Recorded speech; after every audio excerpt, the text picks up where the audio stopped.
Last week, before Memorial Day, the unofficial start to summer, the release of Lilo and Stitch, the live action adaptation of the animated classic, came out, and it's been a few days for me to absorb what I took in. And so, after the open rolls, I will break down my thoughts, my feelings, my reaction 1 week later for Lilo and Stitch, the retelling of the animated movie from 2002? Something like that. Early 2000s. I'm not sure if it's 2 or 4. Whenever the animated movie came out. But yeah, this is the 2025 review of Lilo and Stitch.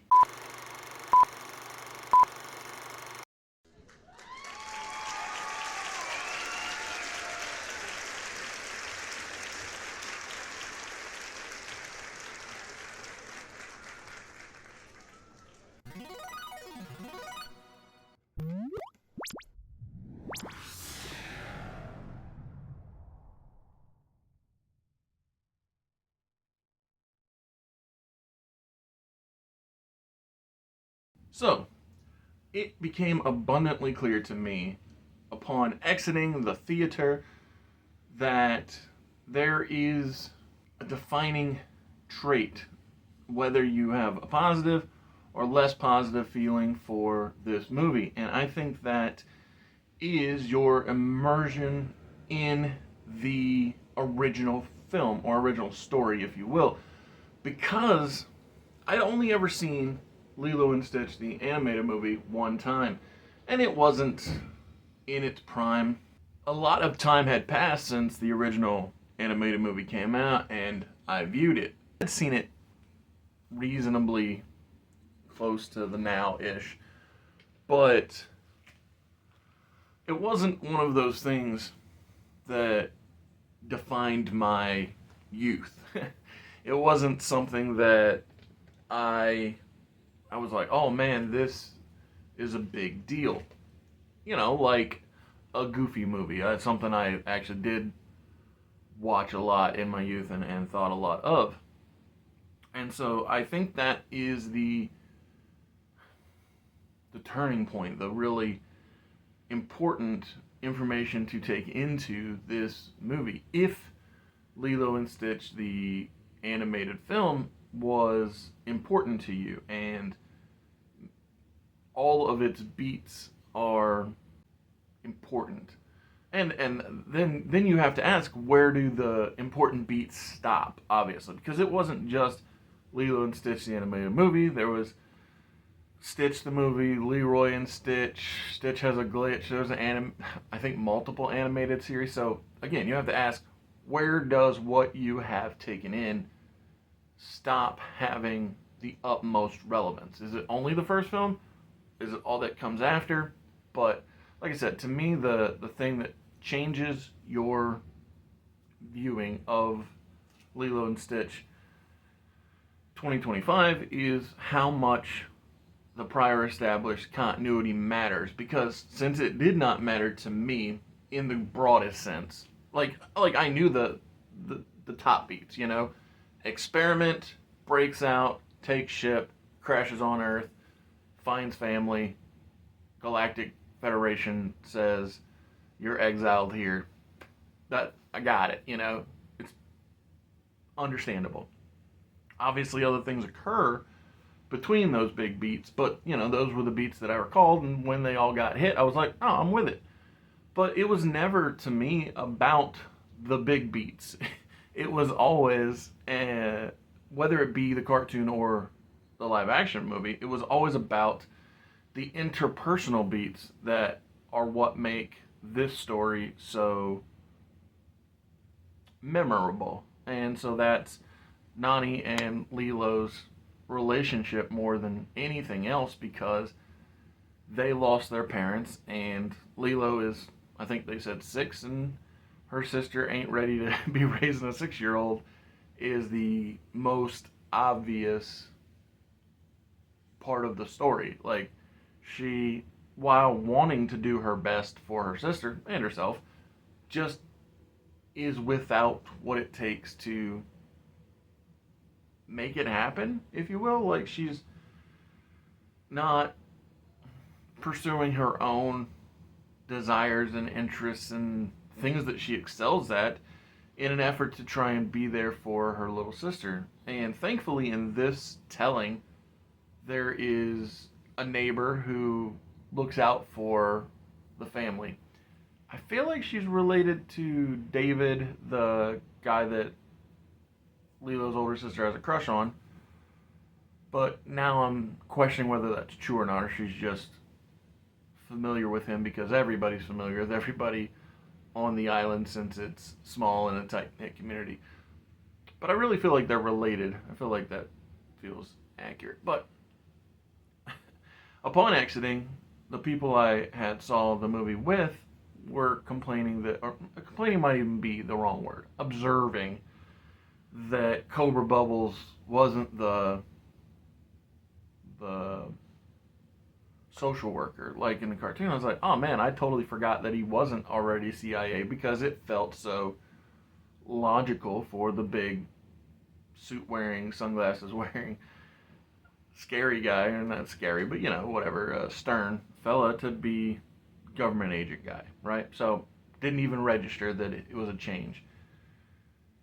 And folks were up, again, I'm not sure if upset or just observant of the idea that, oh, the aliens didn't dress and drag, they look like the humans that were voicing them. And I'm like, yeah, but not only is that logical, but it's more practical for blending in. So I was like, again, while you might not get precisely what you got before, you've still got what you got before, and you got something that makes sense. Like I've long said about comic book based movies, I don't need it to be identical to the thing that I read. I need it to be logical for the story it's telling. And so with that approach, I was quite pleased with the Lilo and Stitch live action movie. So much so that while thinking about my score, I was like, man, am I just having recency bias because I watched it and I have such high feelings for it because I just stepped out of the theater, or was the film actually as positive as my mind was telling me it was? Thank you for being here at Mr. Super Oz. This video is going out, and this channel only exists because I, Oz, founded Gamble Comics, which first release was Everlasting Survivors, a 68-page graphic novel called All Day Long. Available now.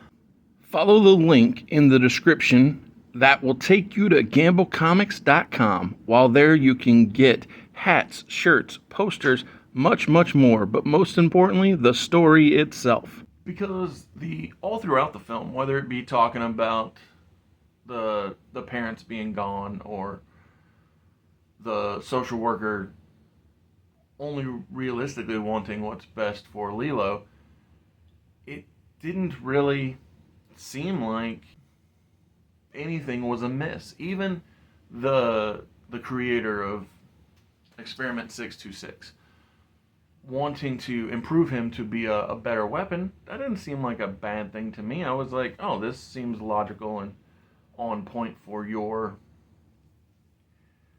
original story, because I was like, I saw on the internet that people were like, oh, he didn't get a redemption arc. I'm like, so? Like, not everybody realistically needs it, and with so many good and understandable characters throughout, I'm like, am I even worried about the fact that Zach Galifianakis' character is self-centered? No. Like, I'm totally okay with that. And yeah, the the idea that this in some way is missing out. I'm like, they're already talking about giving it a sequel, so whatever you didn't get from before, potentially they could put into a sequel. Like I said, a redemption for Galifianakis, or a Captain, whatever his name was, the big whale looking dude. Like, shark whale, whatever the a sea creature looking alien guy that people were unhappy that wasn't around, but I'm like, I didn't even miss his presence. Especially given that we had so much galactic empire conversing, with technology and stuff. So it's like, I don't know. I didn't miss it. And the fact is that I thought it was a spectacular 6 out of 5 stars experience because all of the emotional beats for both Lilo wanting a best friend and Nani wanting to do what's best for her sister while putting her own self aside. I was like, man, this thing is spectacular. And while the finish was very similar to the animated film, which again seems like what people just straight up wanted was like, but you can watch that at home or anytime that you want. The idea that Stitch wanted to say goodbye to his family. They might be small and broken, but they're still good. I'm like, hey, that's top quality stuff right there. With when it comes to getting the point across of who this character is and why these other characters care about Stitch. Like, I saw a meme that was like, call me childish, but they want to see the Lilo hula fight. And it's like, I mean, it happened. She stood up for herself because the other hula dancers were impolite. But again, if you want just to watch the movie that existed years ago, pop that on. It's still there. It's still good. Ain't nothing wrong with it. So I hope they do end up giving Lilo and Stitch a sequel because I thought the girl playing Lilo, I think it's her first time acting. She did a good job, getting the point across of everything. Like, I especially thought it was entertaining when she told her sister that you make a better sister than a mom, and then later she's like, you're pretty alright mom too, because again, her sister goes out of her way to look out for Lilo. And that's the thing is, I don't feel like the CIA guy's not bad. Bubbles, the social worker's not bad. The neighbor's not bad. Everybody's really got the family's best interest at heart. Like, when I see people like, oh, Nani gave up Lilo to the system, it's like, only because it's somebody she already considers a close family friend that's taking her in. It's like, how is that giving up or losing out? Like, that's a straight up win right there when you've got people who are willing to help you. Why would you then not take it? I don't understand the complaint. And with that, I'm not complaining. I'm just enjoying the movie. I thought it was good. And for those familiar with the channel, you might think, a movie review on a Friday? That's strange. It's 1 week later, so I guess that's why that's keeping it close to the release. Well, it's that, yes, the 1 week later is to keep the movie review close to the release, but it's also because this coming Monday is the first time since movie reviews have come out on Monday that on Monday there will not be a movie review, but instead a reimagining of Batman 89 through 1997, the entire franchise. Basically, it's a fun fantasy trip of how it would have, could have, and potentially should have played out if Oz had the reins back, when I was 3 years old to a long time down the way. And so it's a way to change up the format. I mean, anybody who's been here for a while already knows I like to make each Monday a different style of movie, whether it's animation or current or retro or whatever the case may be, franchise.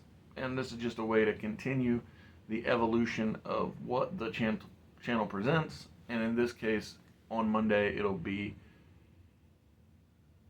Batman, Death in the Family, Batman 89 through 1997, reimagined in a format that I believe could have been superior.